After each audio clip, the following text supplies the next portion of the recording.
Hello and welcome to Finance Conversations. This is the 46th episode of the Merging Life and Money Show, and I am super excited to be here today. For those of you who do not know me, I am your host, Marie-Jo César. I help professional women bridge the gap between life and money by acquiring and applying the relevant financial skills and knowledge they need to take control of their money, manage their finances, and understand that they can live their best life with the money they have. Thank you for joining in today. If you are watching the replay, make sure to type hashtag replay in the show, in the chat, I should say, and leave me some comments and questions. Welcome, and welcome. I come to you live every Thursday at 5 p.m. Pacific Standard Time to share valuable information about how to achieve financial wellness and live your life with means and meaning. For the next few shows, I will be exploring the way in which each generation handles their money and their finances overall. And one of the main reasons I am addressing this topic is because as most of you may know, I am a financial wellness strategist who mentors professionals between the ages of 35 and 60 plus, and those ages actually span across many generations. So I would encourage you to grab a pen and a notebook, as you might want to take some notes to share with family members, friends, colleagues, etc., because it is about sharing values that could benefit others. So remember, if you have any questions whatsoever, make sure to type them in the chat. And if you want to talk to me directly, I will share my contact information a little later in the show. Now, as you may know, the main objective of the Merging Life and Money Show and my very strong why is to empower as many women as I can with what I know about money and finance. So let's talk about generational differences, okay? This is such a broad topic that I decided to address it over several shows. And today, I would like to focus on the following 3 points, okay? What are generations and what are their main characteristics? Second, their attitude about money.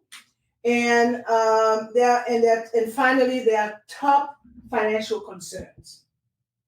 So let us begin with the first point, which is defining the various generations and their characteristics. So a good part, let me say that a good portion of this show is based on statistical data I found when researching the topic, right? So according to the Webster Dictionary, a generation is a group of people born and living during the same time. So in addition, they have similar characteristics, preferences, and values over their lifetime. So although there have been many discrepancies about the exact period covered by each generation, the years making up the generations are close enough to say that based on widespread consensus, lots of analysis, and since I'm in the U.S. Census Bureau, it is agreed that in 2022, there are actually 7 generations that make up our society, okay? So they range from the nearly 100-year-old from the greatest generation to the toddler group known as the Generation Alpha. Each of these generations came of age or are growing up with different events and attitude influencing their financial education. So let's start with the oldest generation, which is the greatest generation, those born before 1928, and they represent just 0.4% of the U.S. population. And they are currently 94 and over. So they grew up after the World War One, and they fought in the World War Two. They are assertive, they are energetic, they are thrifty, they are careful with their finances, they used to balance their checkbooks often, and they save as much as they could, and they fix things before buying new things. So the next one are the traditionalists, or commonly known as the silent generation. These were born between 1929 and 1945, and they are currently between the ages of 77 and 95. And they represent about 6.61% of the US population. And they believe in discipline, they believe in self-sacrifice, they believe in caution. They live in an era defined by conformity and general prosperity. They are savers, they are financially prudent, and they are the richest, most free-spending retirees in history. I repeat, the richest, most free-spending retirees in history. Then comes the baby boomers, like me, okay? Born between the years of 1946 and 1964. So they are currently between 58 and 76 and represent 21.5%, I would say, of the US population, roughly 71.6 million. And clearly, that's a big span, right? So all baby boomers are in the same, I want to say that they are not in the same stage of life whilst they belong to the same generation. Okay, so I'm saying that simply because some researchers are talking about the baby boomers 1, which are those between the ages of 68 and 76. And they also talk about the baby boomers 2, those between the ages of 58 and 67. So baby boomers overall they are driven, right? And they are very optimistic. I'm one, right? So they serve their drive, I would say, and their optimism have served them very well in the peak of their careers. But many have led to poor planning as it's related to long-term decisions. That's for sure. They believe in spend now and worry later. They believe in buy it now and use a credit card or use credit because credit card has been around but not that long. And clearly they are not very good with finances. And lastly, they are the first generation to use the word retirement to mean able to enjoy life after the children have left. And then we have the Generation X, with those born between 1965 and 1980. They are currently between the ages of 42 and 57, and they represent 19.7% of the US population, roughly 65.2 million. They are entrepreneurial and individualistic. They grew up as two-income household became more common. They are the first generation that may not do as well financially as their parents did, right? They want what they want and want it now. And truth be told, they struggle to buy it. And most are deeply, deeply in credit card debt. They are basically the shadow generation between the two big groups, the boomers on one side and the millennials on the other side. Yet, they hold 51% of leadership roles globally.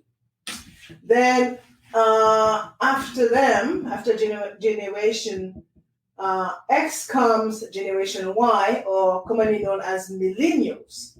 And these are born between 1981 and 1996. And they are currently between the ages of 26 and 41.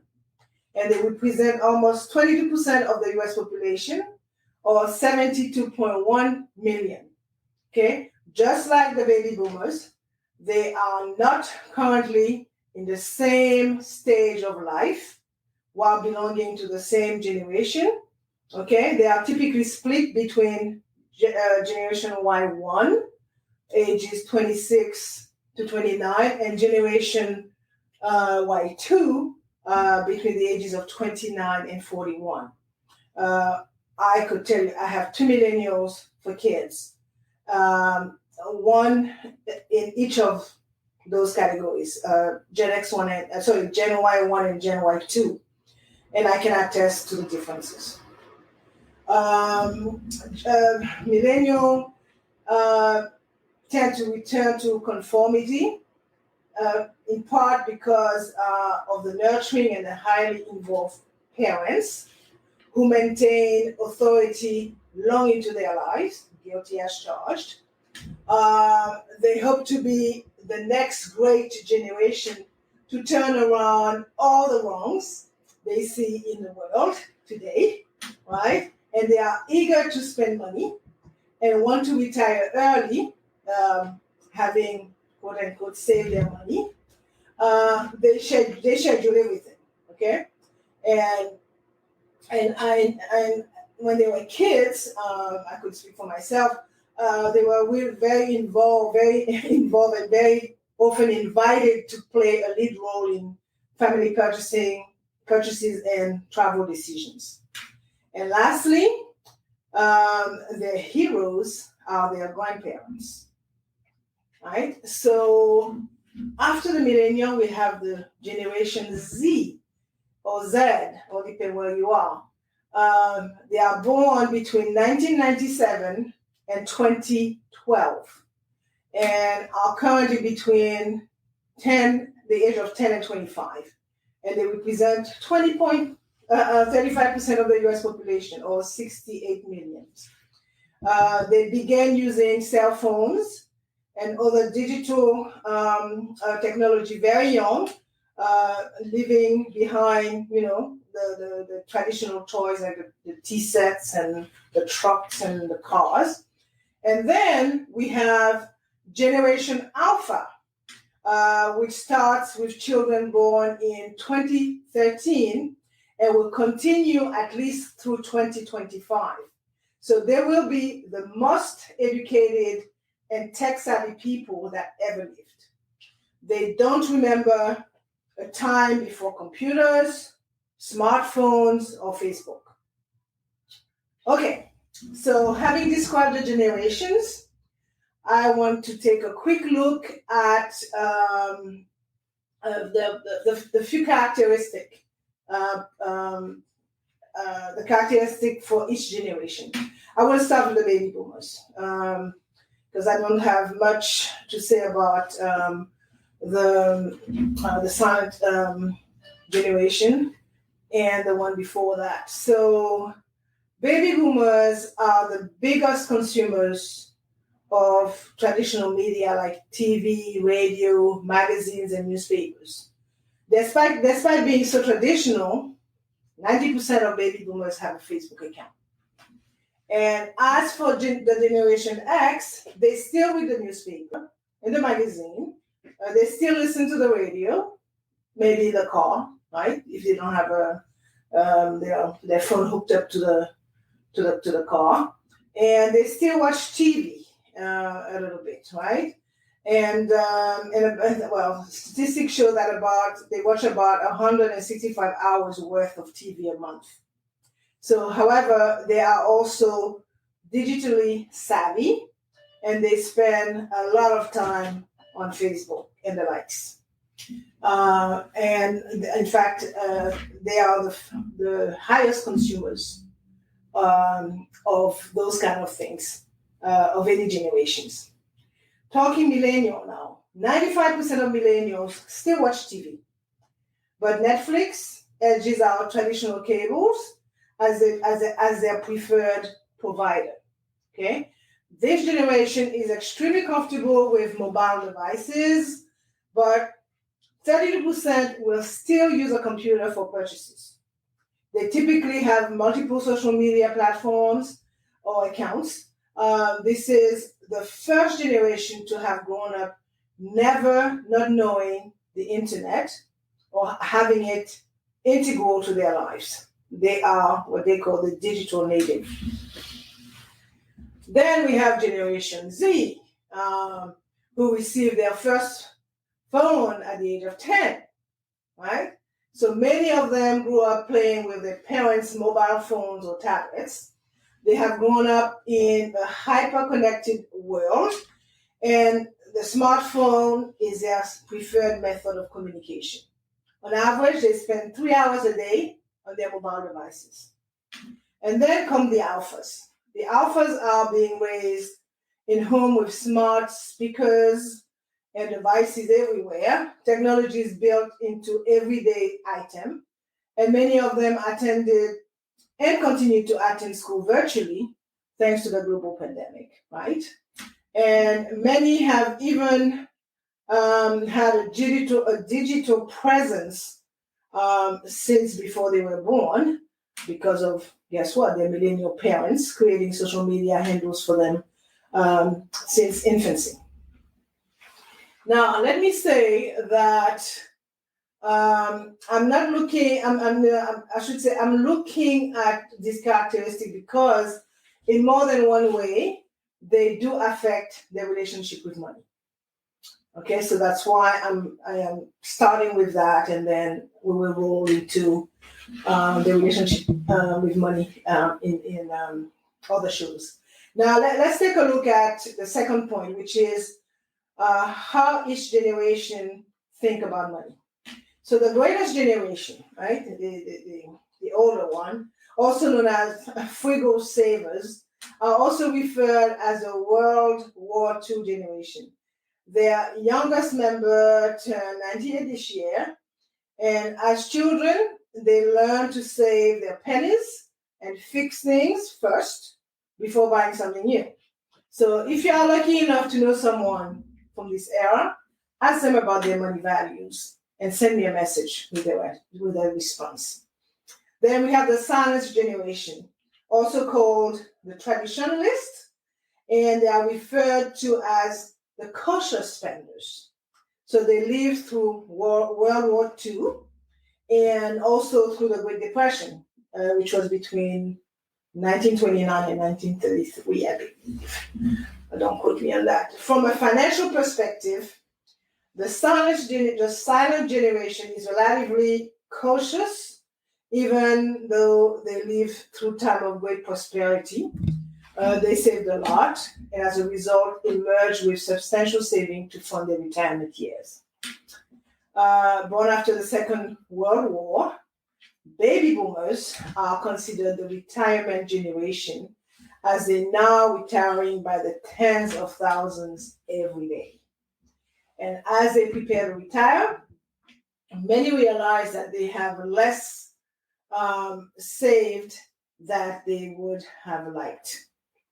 Okay, so this is my generation. I'm very, I could relate, but I did make sure that I dealt with that early.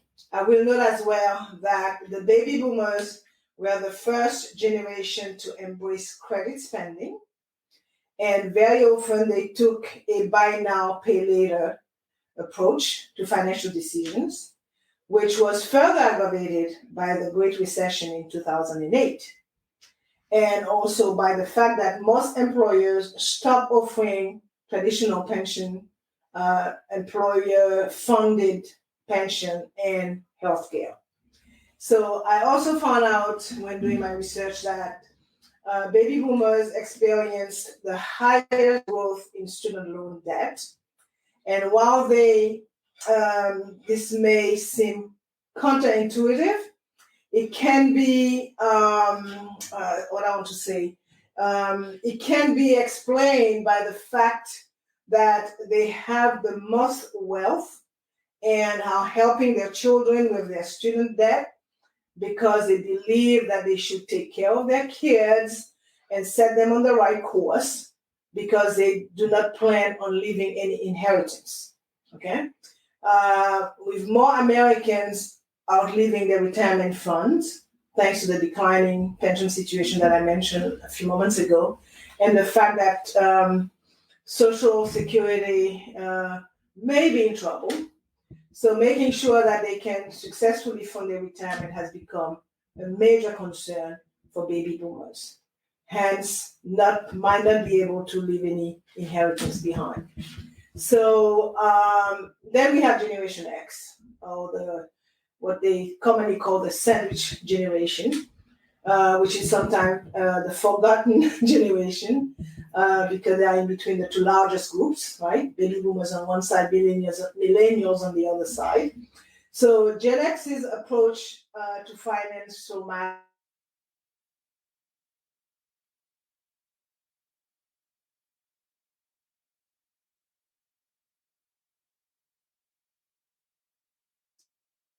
the norm.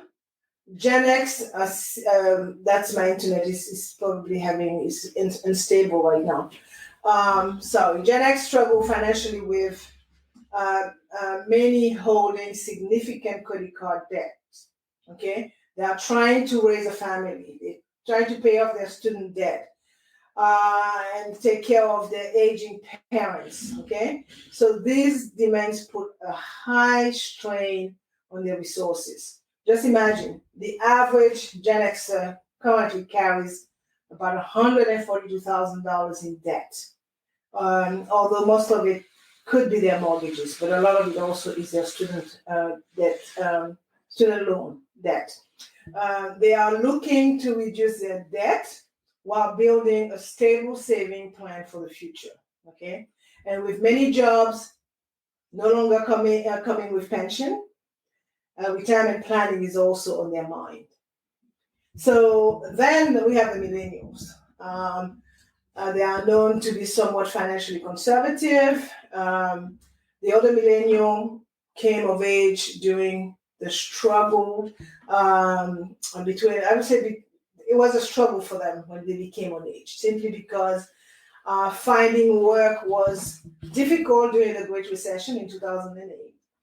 They were in their early 20s and they are still working to catch up financially. So living through turbulent economic times, they have made many millennials more practical in terms of saving money and being financially conservative investors. And thanks to the burden of heavy student loan as well, millennials are emerging as being fairly disciplined, quote unquote, financial planners who are delaying milestones such as getting married, buying a home, or having children. Okay, so they use digital tools to help manage their debt and see their bank as transactional as opposed to relational. Right? So they also tend to keep up with the Joneses in terms of spending on vacation and luxury items. The Generation Z people are known to be the pragmatic savers. At 25, the oldest Generation Z member, they are currently embarking on their career, right? So even before the recent economic downturn, Gen Z were taking a pragmatic approach to money compared to their predecessors. The Gen Z, compared to the predecessors, they are saving more and earlier. Okay, so a survey conducted by the Lincoln Financial Group of 400 members of Generation Z, aged 17 to 19, found that they are saving far earlier than older generations. So 60% of them already have savings, savings account, and 71% say that they are focused on saving for the future. So they are highly entrepreneurial, as 77% of them are pursuing freelance work, and they already own a plan to own their own business. And according to, and all that information is according to the 2019 Wave Review. They are also avoiding debts, and debit cards top their priority list, followed by mobile banking.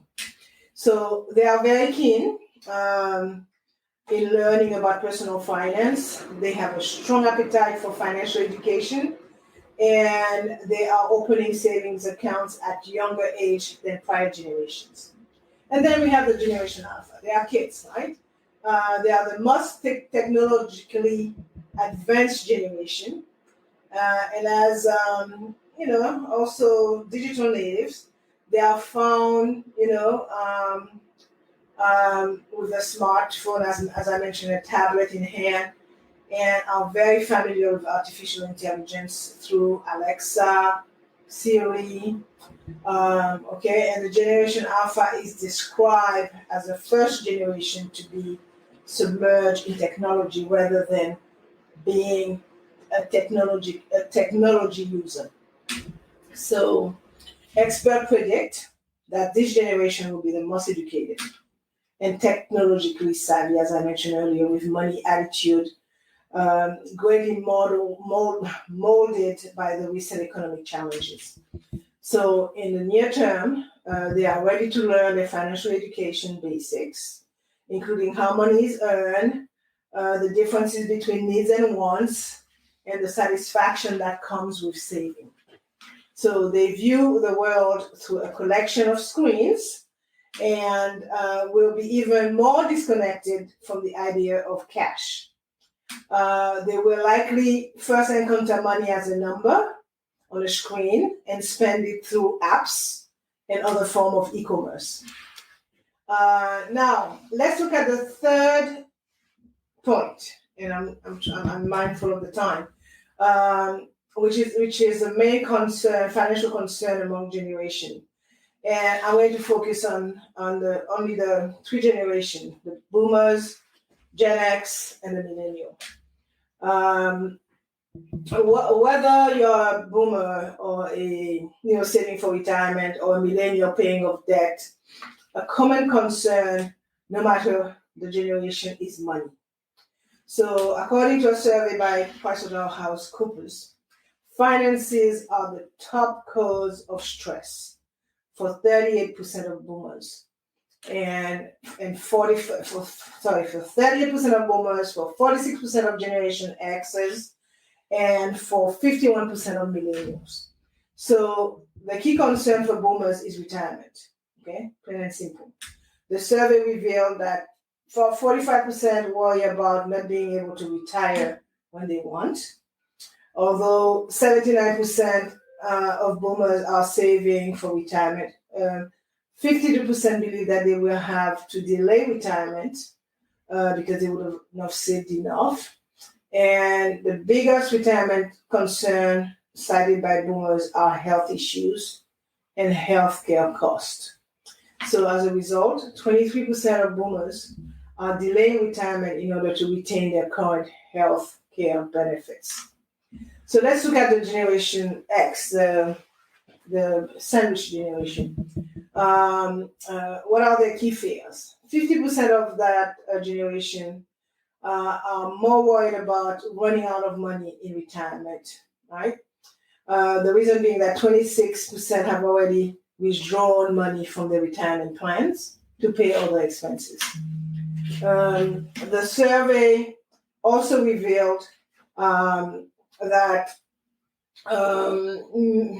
meeting monthly expenses is a concern for them as well. And as a matter of fact, 44% find it difficult to meet household expenses on time each month. That's pretty pathetic. And 53% consistently carry balances on their credit cards, which lead to a bigger problem, which is debt, right? The debt problem. And lastly, 22% of Generation Xers said that they are also worried about employment. So when asked if better job security would help them achieve future financial goals, 26% agreed with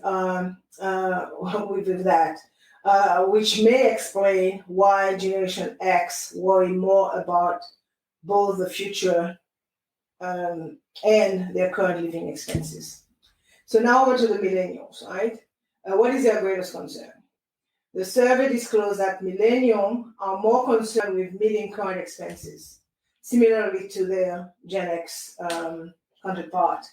They are also finding it difficult to pay household expenses on time every month. So this comes as no surprise, okay? When you take into consideration that 42% of millennials have student loans, and those millennials, and of those with student loans, 79% say that those student loans have a huge impact, a significant impact on their ability to meet other financial goals. So what had happening is, so in order to make and meet, they resort to their credit cards to pay for monthly necessities. They use their credit card balance as income, and 40% of those who constantly carry balances on their card find it very difficult to even make a minimum monthly payment on the card. And so again, they are falling in very quickly in the credit and debt vicious cycle. So I'm going to stop here for today. It's already past 30 minutes. And as I referred a lot to statistical data, I will sum it up.